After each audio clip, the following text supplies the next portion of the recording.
សម្ដេចតេជោបន្ទាត់ក្រហមដែលត្រូវតបតបានកំណត់ដូចហើយក្រោយទាហានសៀមនៅបន្តបាញ់សោចលើកងកម្លាំងកម្ពុជាសម្ដេចតេជោហ៊ុនសែននាឧបសនីផុតលេខផ្កាយ5បានចេញបទបញ្ជាដល់កម្លាំងជួរមុខទាំងអស់ត្រូវមានការអត់ធ្មត់ក្រោយទាហានឈ្លានពានសៀមកំពុងប្រើអាវុធគ្រប់ប្រភេទបាញ់លើកម្ពុជាកាលពីថ្ងៃពីម្សិលមិញ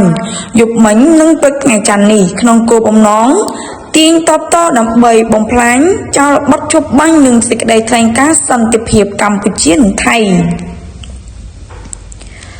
សម្ដេចតេជោបញ្ជាក់ទៅលើបណ្ដាញសង្គម Facebook នៅព្រឹកថ្ងៃច័ន្ទយ៉ាងដូចនេះថាបន្ទាត់ក្រហមដែលត្រូវតបតបានកំណត់ដូចហើយសូមមេបញ្ជាការគ្រប់ជាន់ថ្នាក់អប់រំបងប្អូននាយទាហានពលទាហានយល់ដឹងគ្រប់គ្នាសូមអាជ្ញាធរគ្រប់ជាន់ថ្នាក់កាត់ខំជួយដល់ប្រជាជនដែលភ័យសឹកចេញពីតំបន់គ្រោះថ្នាក់មកតំបន់ដែលមានសុវត្ថិភាពសម្ដេចតេជោបានថ្លែងថាសម្ដេចបានលុបចោលកម្មវិធីការងារផ្សេងទៀតទាំងអស់ដើម្បីមករួមជាមួយនឹងនាយករដ្ឋមន្ត្រីបញ្ជានៅលើកងកម្លាំងប្រដាប់អាវុធ